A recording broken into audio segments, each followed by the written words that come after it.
الجہر بالسوء من القول الا من ظلم۔ اللہ تعالیٰ نے اس میں یہ بیان فرمایا کہ اللہ تعالیٰ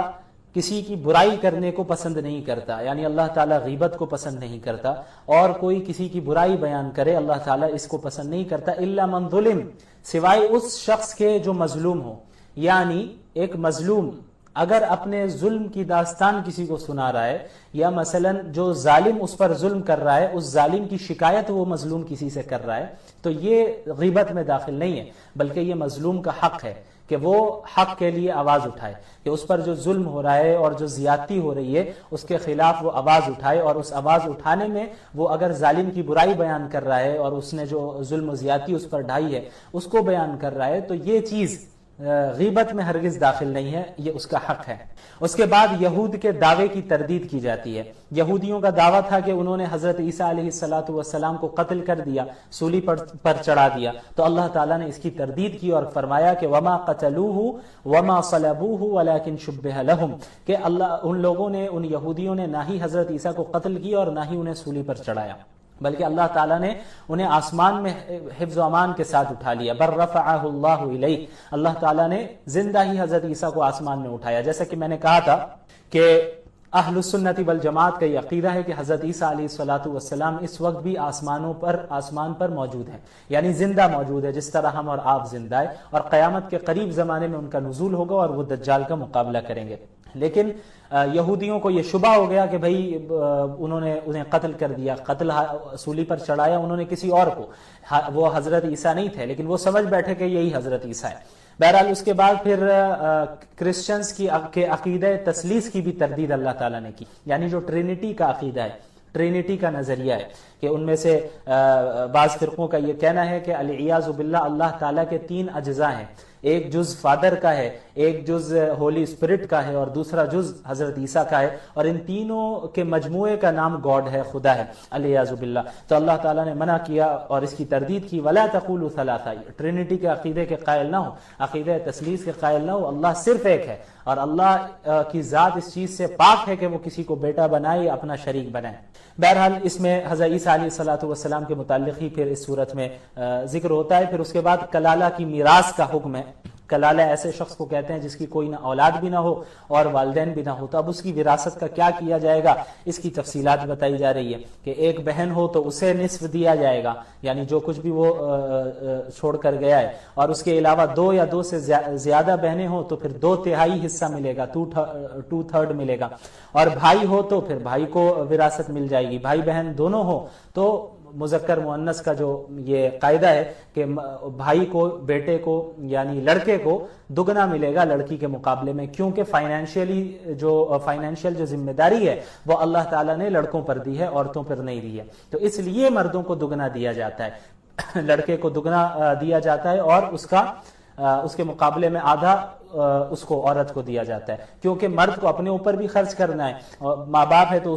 ان پر بھی خرچ کرنا ہے، اولاد ہے تو ان پر بھی خرچ کرنا ہے، بیوی ہے تو اس پر بھی خرچ کرنا ہے، تو کیا ہے کہ اب اس کے اوپر بوجھ ہے فائنینشیل، تو اس لیے اس کو ہلکا کرنے کے لیے اللہ تعالیٰ نے مردوں کو زیادہ وراثت دی، اور چونکہ عورتوں کے ساتھ ایسا کوئی مسئلہ نہیں ہے، اس کو کسی اور پر خرچ کرنے کی ضرورت نہیں ہے، یعنی ذمہ داری اس پر نہیں ہے، وہ اپنے اوپر ہی صرف خرچ کرنا چاہے کر سکتی ہے، رکھنا چاہے رکھ سکتی ہے، کسی کو دینا چاہے دے سکتی ہے، اس کے پر ذمہ داری نہیں ہے کہ وہ دوسروں کی مالی ضروریات کو پورا کرے اپنے رشتہ داروں میں سے، یعنی شوہر کا مسئلہ ہو، اولاد کا مسئلہ ہو، یہ ساری چیزیں مردوں پر ہے، اس لیے جو ہے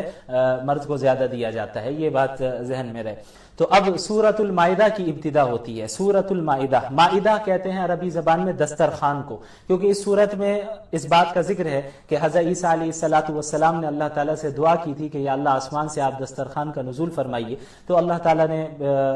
ان کی دعا کو قبول کیا، تو اس بنیاد پر، اس وجہ سے، اس مناسبت سے اس سورت کو سورۃ المائدہ کہتے ہیں۔ اچھا، اس کی ابتدا ہوتی ہے یا ایھا الذین آمنوا اوفوا بالعقود، کہ اے ایمان والوں معاہدے کو پورا کرو، عہد کو پورا کرو، خلاف ورزی نہ کرو، تم نے کوئی ایگریمنٹ کر رکھا ہے تو اس کو پورا کرنا ہے۔ اب دیکھیں،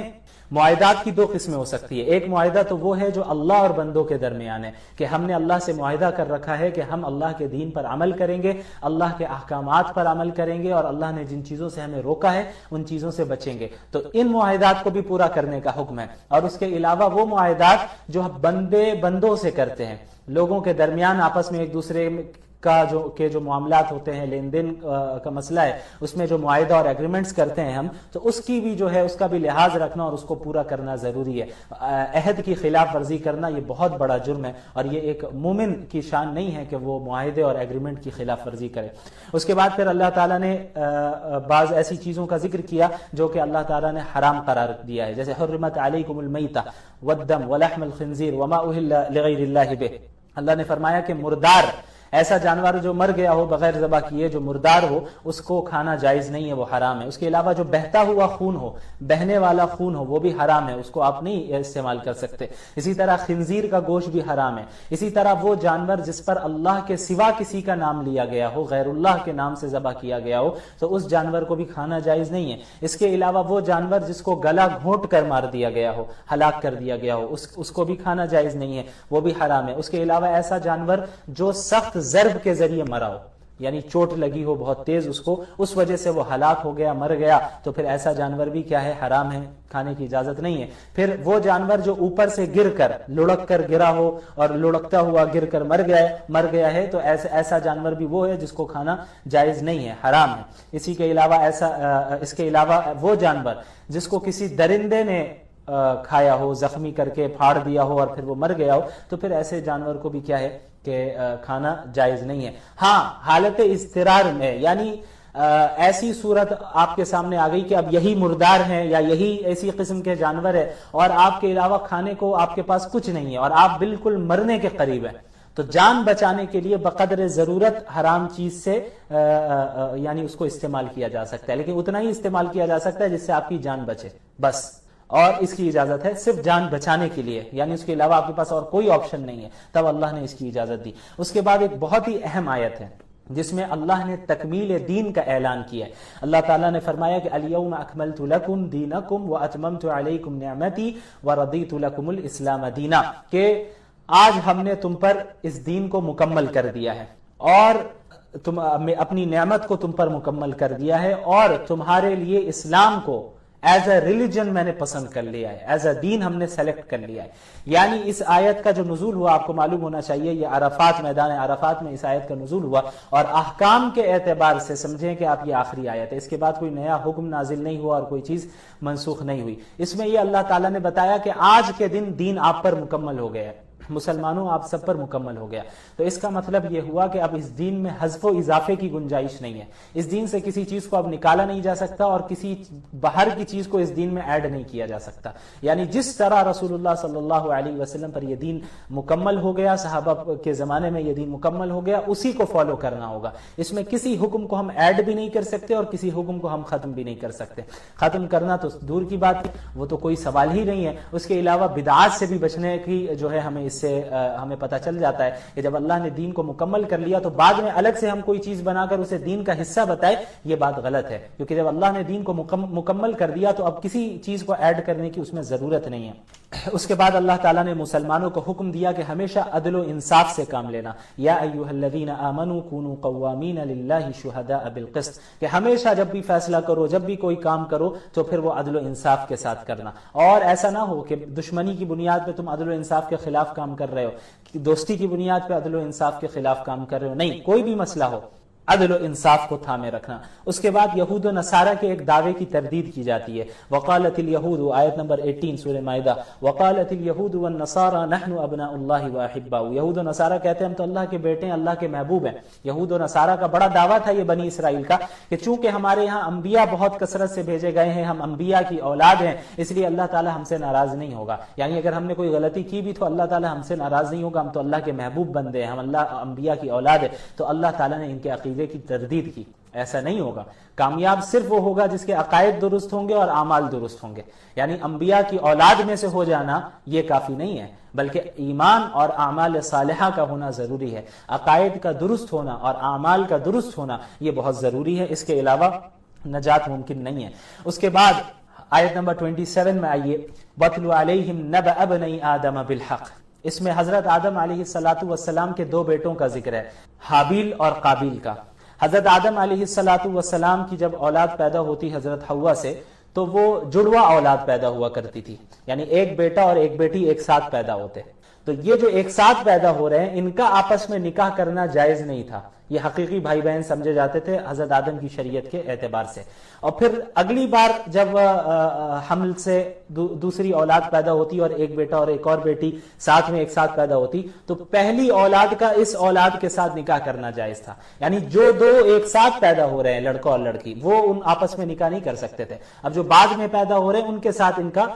نکاح ہوتا تھا حضرت آدم کی شریعت میں. تو جو یہ قابیل تھا، قابیل کے ساتھ جو لڑکی پیدا ہوئی تھی وہ زیادہ خوبصورت تھی. قابیل کے ساتھ جو لڑکی پیدا ہوئی تھی وہ زیادہ خوبصورت تھی، لیکن اصول کے اعتبار سے قابیل اس لڑکی سے نکاح نہیں کر سکتا تھا کیونکہ وہ ساتھ میں پیدا ہوئے ہیں اور وہ حقیقی بھائی بہن ہوئے. اب جو حابیل ہیں اور ان کے ساتھ جو لڑکی پیدا ہوئی اس لڑکی سے قابیل کا نکاح ہوتا اور قابیل کے ساتھ جو لڑکی پیدا ہوئی اس کا نکاح حابیل سے ہوتا. لیکن قابیل کو یہ بات پسند نہیں آئی کہ حابیل کا نکاح اس سے کیسے ہوگا، مجھے یہ لڑکی پسند ہے، مجھے اس سے نکاح کرنا ہے. تو معاملہ بہت زیادہ حد سے آگے بڑھا. پھر آخر میں کیا ہوا کہ قابیل نے حابیل کو قتل کر دیا اور یہ جو ہے اس روئے زمین کا سب سے پہلا قتل تھا. یہ مختصراً میں نے ذکر کیا. اس کے بعد پھر چند سزاؤں کا ذکر ہے کہ جو جرائم بعض لوگ کرتے ہیں ان کی سزا کیا ہو. اسی طرح چوری کی سزا والسارق والسارقة فاقطعوا أيديهما، آیت نمبر 38، والسارق والسارقة فاقطعوا أيديهما جزاء بما كسبا نكالا من اللہ، کہ جو چور ہو چاہے مرد ہو یا عورت اس کے ہاتھ کو کاٹا جائے گا. اب بظاہر اس پر اعتراض کیا جاتا ہے کہ بھئی یہ تو اتنا سخت قانون ہے. اچھا یہ بھی یاد رہے کہ ایک اسپیسیفک اماؤنٹ ہے، اس اماؤنٹ کے برابر یا اس سے زیادہ اگر چوری کر رہا ہے تبھی یہ سزا نافذ ہوگی، اس سے کم میں نہیں. اس کے علاوہ چوری بھی ایسی ہو کہ آپ نے کسی محفوظ جگہ سے چوری کیا ہو، یعنی چلتے پھرتے راستے سے ہاتھ سے کوئی چیز چھین کر لے جائے تو یہ سرقہ میں داخل نہیں ہے، بلکہ کوئی چیز آپ نے محفوظ جگہ پہ رکھا ہے، اس چیز کو رکھا ہے اور پھر چور آئے اور پلاننگ کے ساتھ وہاں سے نکال کر لے کر چلا جائے تو یہ چوری ہے اور اس پر جو ہے حد نافذ ہوگی ہاتھ کٹنے کی. تو بعض لوگ اعتراض کرتے ہیں کہ بھائی اتنی سخت سزا کیوں، یہ انسانی حقوق کے خلاف ہے. تو یہ وہ ایسے لوگ ہیں جو اپنے ملک میں ہی جرائم کو روک نہیں پاتے ہیں. ایسی حکومتیں بڑی بڑی حکومتیں ہیں جو اپنے کنٹریز میں جرائم کو روک نہیں پاتی ہیں، وہ کیونکہ ان کے یہاں اتنی آزادی دی گئی کہ وہ جرائم کا جو ریشیو ہے وہ بڑھتا ہی چلا جا رہا ہے. اسلام نے ان لاز کو یقیناً سخت رکھا ہے اور سخت رکھنے کی وجہ ہی یہ ہے کہ جرائم پر قابو پایا جائے. یعنی اگر سزا سخت نہیں ہوگی تو کیسے جرائم پر آپ قابو پائیں گے. اب مثلا یہ ہاتھ کاٹنے کا مسئلہ ہے تو ایسا نہیں ہوگا اگر آپ اسلامی حکومت کو دیکھیں، کہیں اسلامی حکومت قائم ہو جائے اور وہاں پہ یہ ہاتھ کاٹنے کا بھی جو ہے یہ سزا بھی نافذ ہو جائے تو ایسا نہیں ہوگا کہ آپ دیکھیں گے کہ ہر گھر میں کسی کا ہاتھ کٹا ہوا ہی ہے. ایسا نہیں ہوتا، بلکہ ہاتھ کٹتا ہے کسی ایک دو چور کا ہی اور پورا ملک باز آ جاتا ہے. مقصد یہی ہے کہ سزا ایک دو پر نافذ ہوگی لیکن سزا اتنی سخت ہو کہ جو چور ہے وہ چوری کرنے کا ارادہ ہی چھوڑ دے. یہی اصل مقصد ہے سزاؤں کا. بہرحال اس کے بعد پھر یہود و نصارہ سے دلی دوستی کی ممانعت کی گئی کہ یا ایھا الذین آمنوا لا تتخذوا اليهود والنصارى اولیاء، کہ اے ایمان والو یہود و نصارہ کے ساتھ دلی دوستی نہ کرو. جیسا کہ پہلے بھی گزرا، میں نے اس کی تفصیل بتائی کہ ظاہری جو رکھ رکھاؤ کے لیے تعلق ہونا چاہیے وہ رکھ سکتے ہیں اور ان کے ساتھ حسن سلوک کے ساتھ ہی پیش آنا ہے اگر وہ ایسے ہیں جو اسلام کے خلاف سازش نہیں کر رہے ہیں. عام جو نان مسلمز ہیں ان کے ساتھ اچھی طرح پیش آنا ہے، ان کی مدد بھی کرنی ہے، انہیں دین کی دعوت بھی دینی ہے، سب اپنی جگہ پر. لیکن غیر مسلموں کے ساتھ جو دلی تعلق ہوتا ہے، جو دلی دوستی ہوتی ہے، یہ رکھنا جائز نہیں ہے. اس کے بعد مرتدین کا ذکر ہے. مرتد کسے کہتے ہیں؟ جو اپنے دین سے پھر جائے، یعنی اسلام لے آیا، ایمان لے آیا، بعد میں وہ پھر ایمان سے پھر گیا، اسلام سے پھر گیا اور کسی دوسرے مذہب کو اختیار کر لیا اس نے یا ایتھیزم کو اختیار کر لیا، تو ایسے شخص کو مرتد کہتے ہیں. ان کے متعلق اللہ تعالیٰ نے صراحتاً فرما دیا یا ایھا الذین آمنوا من یرتد منکم عن دینہ فسوف یأتی اللہ بقوم یحبهم ویحبون اذلۃ علی المؤمنین عزۃ علی الکافرین، کہ اے ایمان والو تم میں سے کوئی بھی اپنے دین کو چھوڑ کر اگر پھر جائے گا تو اللہ تعالیٰ ان کے بدلے میں ایک ایسی قوم کو کھڑا کر دے گا جو اللہ سے محبت کرے گی اور اللہ بھی ان سے محبت کریں گے. کیا مطلب کہ اگر تم میں سے کوئی دین کو چھوڑ کر چلا جا رہا ہے تو پھر اس سے آپ اسلام کو کوئی نقصان نہیں پہنچا رہے،